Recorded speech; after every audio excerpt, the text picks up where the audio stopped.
जय हिंद दोस्तों, स्वागत है आप सभी का अपने YouTube channel practice with Ravi में। आज हम इस वीडियो में पढ़ने वाले हैं आरपीएफ कांस्टेबल एसआई का जो आपका अंकित भाटिक सर का बुक ये आपको जो दिख रहा है, इसमें हम जीव विज्ञान के क्वेश्चन पढ़ने वाले हैं। ठीक, तो इसमें सारे के सारे जीव विज्ञान के होंगे जो आपके पीवाईक्यू क्वेश्चन होंगे।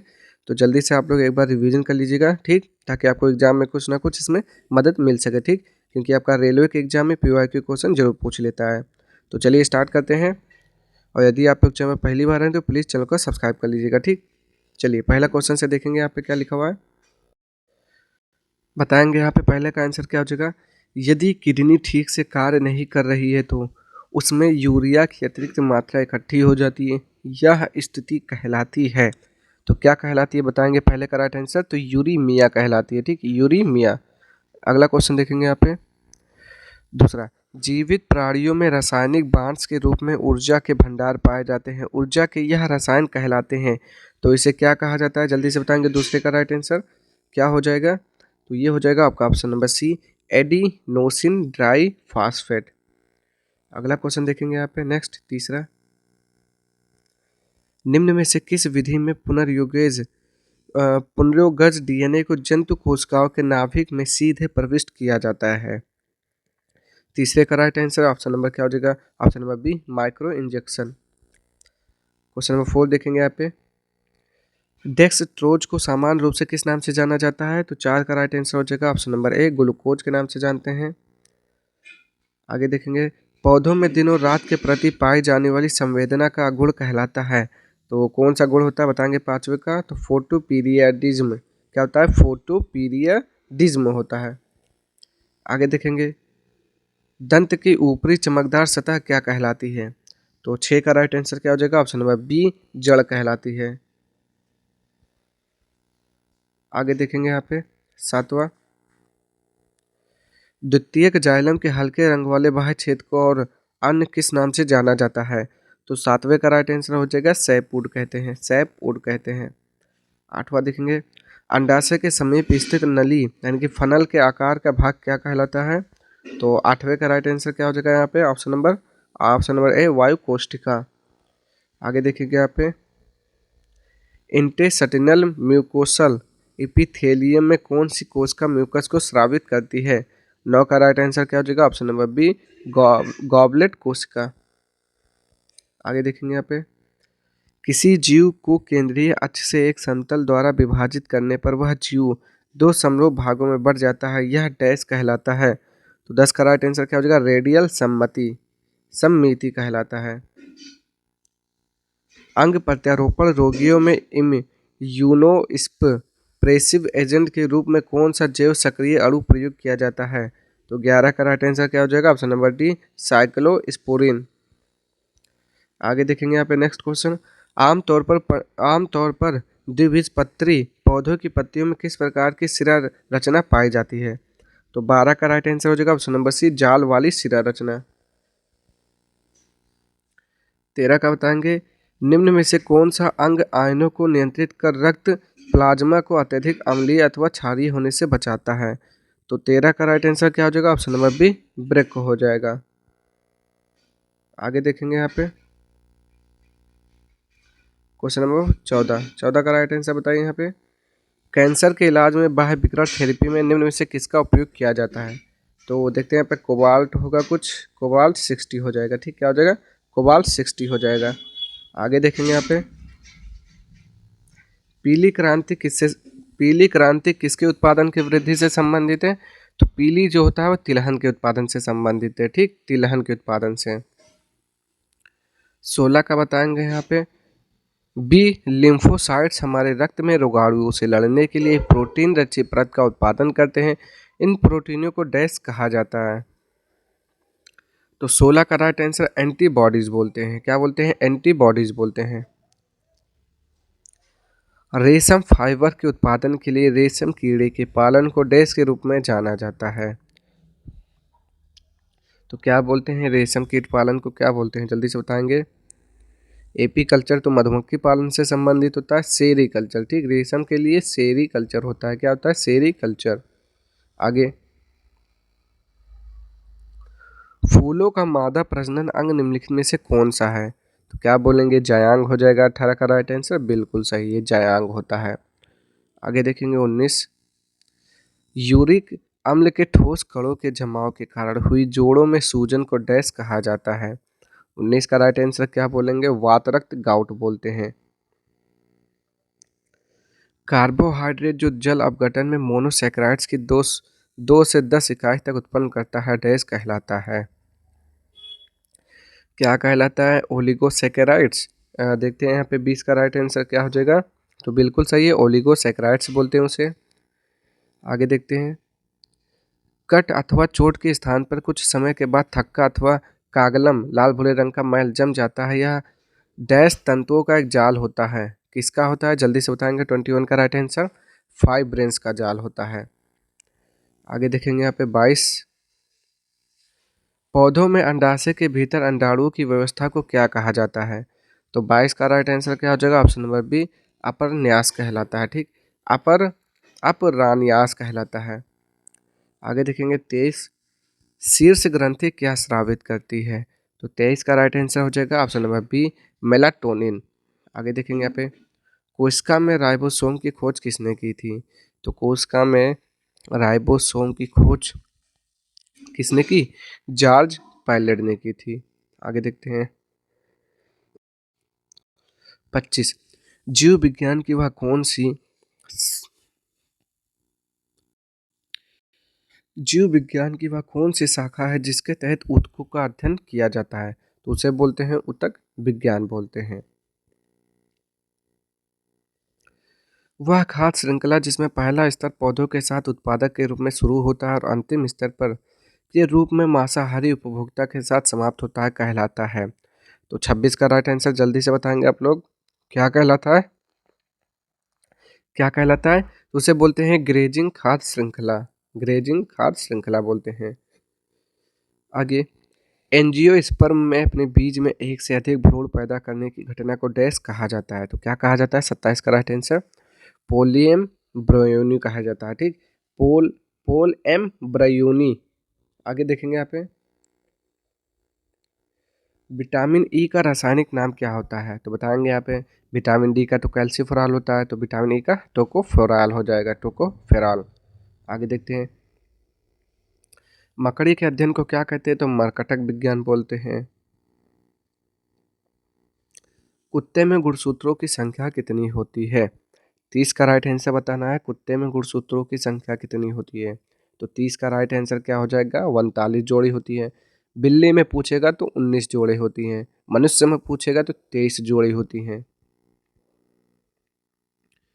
आगे, ब्रीडिंग की वह कौन सी प्रक्रिया है जिसके द्वारा उच्च विटामिन अथवा प्रोटीन और अत्यधिक वसा वाली फसलें उगाई जाती हैं। तो 31 का राइट आंसर बताना क्या हो जाएगा, ऑप्शन नंबर सी, बायोफोर्टिफिकेशन। आगे देखेंगे यहाँ पे, वे जानवर जिनकी कोशिकाएं बाह्य और अतिरिक्त झिल्ली के बीच भ्रूण परत में व्यवस्थित रहती हैं, कहलाती हैं। तो क्या कहलाते हैं, 32 का राइट आंसर क्या हो जाएगा, ऑप्शन नंबर बी, डाइप्लोब्लास्टिक जानवर। डीएनए में से एक एक से आरएनए पर आनुवांशिक जानकारी की प्रतिलिपि बनने की प्रक्रिया को डैश कहा जाता है। तो 33 का राइट आंसर क्या हो जाएगा, ऑप्शन नंबर ए, प्रतिलेखन बोलते हैं। आगे, एक अतिरिक्त गुणसूत्र 21 की उपस्थिति के कारण होने वाले विकार का नाम क्या है।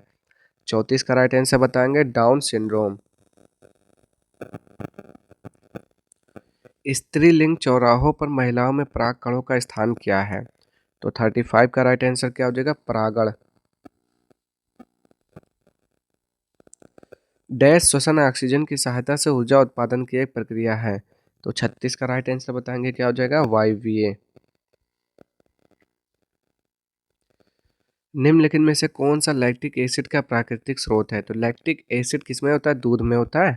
37 का राइट आंसर बताइए, किसमें होता है, बिल्कुल सही, दूध में होता है। चींटी के डंक में कौन सा होता है, तो फार्मिक अम्ल होता है। टमाटर में क्या होता है, टमाटर में आप लोग कमेंट करके बताएंगे क्या होता है। ठीक, आगे देखते हैं, दूसरा सबसे बड़ा प्राणी संघ कौन सा है। तो मोलस्का है, मोलस्का। आगे देखेंगे यहाँ पे, तने अथवा शाखाओं पर पत्तियों की व्यवस्था कहलाती है, क्या कहलाती है, फाइलोटैक्सी, फाइलोटैक्सी। चलिए आगे देखेंगे। मानव शरीर में पाया जाने वाला कौन सा ऊतक सबसे कठोर और अस्थि में ऊतक कहलाता है? 40 का राइट आंसर बताना है आपको, जल्दी से बताएंगे क्या हो जाएगा? ऑप्शन नंबर सी अस्थि हो जाएगा। डैश श्वसन एक प्रक्रिया है जिसमें जीव ऑक्सीजन की अनुपस्थिति में कम ऊर्जा मुक्त करते हैं। 41 का ऑप्शन नंबर डी अनाक्सीय। एंटीबायोटिक युक्त क्लोरीन जो सूक्ष्म जीवों युक्त मिट्टी द्वारा उत्पादित होता है और जो टाइफाइड बुखार के इलाज के लिए प्रभावी है, उसका नाम क्या है? तो 42 का राइट आंसर बताएंगे, ऑप्शन नंबर बी क्लोराम्फेनिकोल हो जाएगा। ठीक, क्लोराम्फेनिकोल। आगे देखेंगे यहाँ पे। जीव की वह घटना क्या है जिसमें मादा जनन कोष गर्भाधान के बिना नए जीव बनाने के लिए विकसित होता है? 43 का right answer option number B हो जाएगा, पार्थिनोजेनेसिस। आगे देखेंगे यहाँ पे। Right answer option number B हो गया। ठीक, आगे पेरी प्लेनेटा अमेरिकाना का साधारण नाम क्या है? 44 का राइट आंसर बताना है, तो हो जाएगा option number B American cockroach. 45 देखेंगे यहाँ पे। डैश पत्तियों के एपिडर्मिस में पाई जाने वाली वे संरचनाएं हैं जो वाष्पोत्सर्जन और गैसीय अंतरण की प्रक्रिया को नियंत्रित करती हैं। तो 45 का राइट आंसर स्टोमेटा हो जाएगा, स्टोमेटा। आगे पश्च पीयूष ग्रंथि क्या स्रावित करती है? तो क्या बोलेंगे यहाँ पे? 46 का राइट आंसर क्या हो जाएगा? ऑप्शन नंबर डी ऑक्सीटोसिन हो जाएगा। यहाँ देखेंगे आधुनिक जीवाणु विज्ञान के जनक कौन है? तो जीवाणु विज्ञान के जनक कौन है? Robert Koch. तो बिल्कुल सही हो जाएगा, रॉबर्ट कोच हो जाएगा। यहाँ पे रॉबर्ट कोच हो जाएगा, ये हो जाएगा इसका राइट आंसर। ठीक, आगे देखते हैं अब। थायराइड ग्रंथि क्या स्रावित करती है? तो क्या बोलेंगे यहाँ पे? कैल्सिटोनिन हो जाएगा। देखते हैं यहाँ पे 48 का राइट आंसर कैल्सिटोनिन बिल्कुल सही है। आगे देखते हैं यहाँ पे सूक्ष्म जैविकी के जनक कौन है? तो कौन है? एंटोनी वान ल्यूवन हॉक या हिप्पोक्रेटस? 49 का देखते हैं, तो एंटोनी वान ल्यूवन हॉक हो जाएंगे। ठीक, 50 डैश एपिडर्मी कोशिकाओं में पाए जाने वाली वे एक कोशिकीय लंबी आकृतियां हैं जो मिट्टी से जल एवं खनिजों का अवशोषण करती हैं। तो 50 का राइट आंसर क्या हो जाएगा? ऑप्शन नंबर है मूल रोम, मूल रोम। आगे देखते हैं यहाँ पे। 51 अधिवृक्क ग्रंथि क्या स्रावित करती है? तो 51 का राइट आंसर बताना है आपको, तो 51 का हो जाएगा ऑप्शन नंबर सी कोर्टिसोल हो जाएगा। आगे देखते हैं यहाँ पे 52 चिकित्सा विज्ञान के जनक कौन है? तो चिकित्सा विज्ञान के जनक हिप्पोक्रेटस हैं। ठीक, क्या हो जाएगा 52 का राइट आंसर? हिप्पोक्रेटस। आगे ऊपरी sorry sorry sorry sorry sorry ऊपरी और निचली एपिडर्मी के बीच पाए जाने वाले ऊतक कहलाते हैं। तो 53 का राइट आंसर क्या हो जाएगा? 53 का ऑप्शन नंबर है मेसोफिल। आगे मानव शरीर में निम्नलिखित में से कौन सा भाग रक्त से अपशिष्ट पदार्थ को छानता है? तो 54 का राइट आंसर हो जाएगा ऑप्शन नंबर बी गुर्दे। आगे देखते हैं 55 अधिरक्त स्राव एक आनुवांशिक अव्यवस्था है जिसके कारण डैश होता है। तो क्या होता है? 55 का राइट आंसर बताएंगे, ऑप्शन नंबर डी यानी कि रक्त का आंतचन ना होना। सामान्य जुकाम के उपचार के लिए दिया जाने वाला विटामिन है, तो कौन सा विटामिन है? 56 का right answer option number C vitamin C होता है। ठीक, जो कि आपके खट्टे पदार्थों में पाया जाता है। वृद्धि के लिए अधिकांश कोशिकाएं विभक्त होती हैं, कोशिकाओं के विभाजन की यह प्रक्रिया डैश कहलाती है? तो 57 का राइट आंसर समसूत्री विभाजन कहलाती है। आगे बैक्टीरिया द्वारा होने वाला रोग निम्नलिखित में से कौन सा है? तो 58 का राइट आंसर टाइफाइड हो जाएगा। ठीक, कौन सी बीमारी त्वचा पिगमेंट के विकास का कारण बनती है? तो इसका राइट आंसर हो जाएगा अल्बिनिज्म। क्या हो जाएगा? अल्बिनिज्म। आगे घास के वैज्ञानिक अध्ययन को डैश कहा जाता है? तो 60 का राइट आंसर हो जाएगा क्या बोलते हैं उसे? एग्रेस्टोलॉजी बोलते हैं। ठीक, एग्रेस्टोलॉजी। आगे देखते हैं यहाँ पे 61 क्या लिखा हुआ है? फाइलम कोलेंट्रेट का आधुनिक नाम क्या है? तो 61 का right answer option number A Cnidaria हो जाएगा। ठीक, निडारिया। आगे, दूध में रोगाणुओं की उत्पत्ति को रोकने के लिए उसे 15 से 30 सेकंड तक 70 डिग्री सेल्सियस पर गर्म करके तुरंत ठंडा करने की प्रक्रिया कहलाती है। तो क्या कहलाती है, जल्दी से बताएंगे यहाँ पे। 62 का राइट आंसर। तो क्या कहलाती है? एकीकरण कहलाती है, बोलेंगे यहाँ पे गलत, पाश्चुरीकरण कहलाती है। क्या कहलाती है? पाश्चुरीकरण। आगे, निम्नलिखित में से कौन एक अंतःस्रावी ग्रंथि है? अंतःस्रावी ग्रंथि कौन सी है? 63 का राइट आंसर बताइए। पीयूष ग्रंथि है। ठीक, कौन सा? पीयूष। आगे, मानव आंख में प्रवेश करने वाले प्रकाश की मात्रा को नियंत्रित करती है, कौन करता है? आइरिस। 64 का आइरिस हो जाएगा। ठीक, यहाँ देखते हैं, मानव कोशिकाओं के न्यूक्लियस में डैश गुणसूत्र पाए जाते हैं। कितने गुणसूत्र पाए जाते हैं? तो 23 जोड़े। कहाँ पे लिखा हुआ है? यहाँ पे लिखा हुआ है 23 जोड़े गुणसूत्र पाए जाते हैं। ठीक, कुत्ते में 39, बिल्ली में 19। ठीक, आगे देखते हैं, एफ्थे एपिजूटिका जिसे पैरों और मुंह का रोग कहा जाता है डैश के कारण होता है। 66 का राइट आंसर कौन सा? वायरस के कारण होता है। ठीक, विषाणु के कारण। आगे देखते हैं यहाँ पे, पौधों में तने और जड़ों का आकार किस ऊतक के कारण बढ़ता है? तो 67 का राइट आंसर क्या हो जाएगा? शीर्षस्थ विभाज्यतक।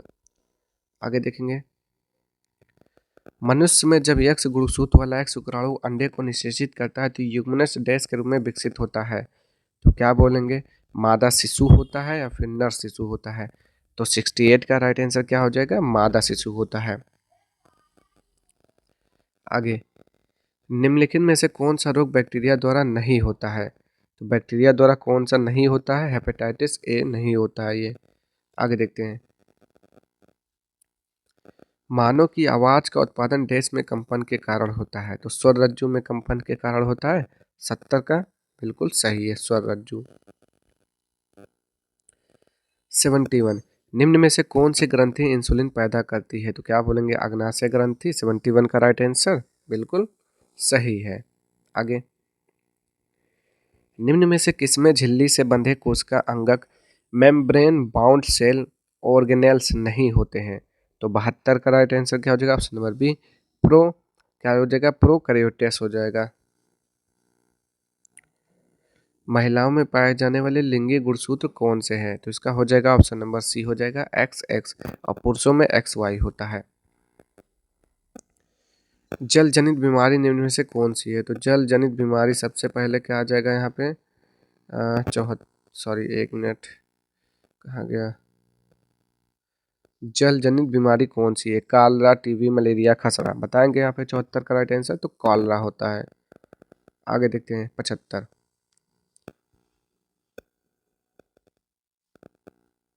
कोशिका के सूत्र विभाजन के पश्चात जनन कोशिका की तुलना में संतति कोशिका में डैश बचते हैं। क्या बचते हैं? 75 का राइट आंसर बराबर बचते हैं, कोशिका में बराबर बचते हैं।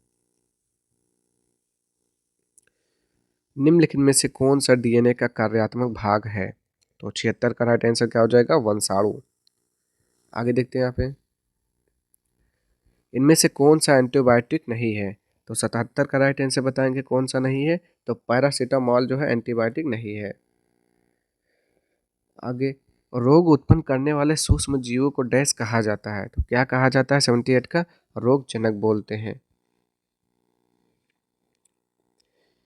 गलगंड डैश ग्रंथि का एक रोग है, किस ग्रंथि का रोग है? थायराइड ग्रंथि का रोग है।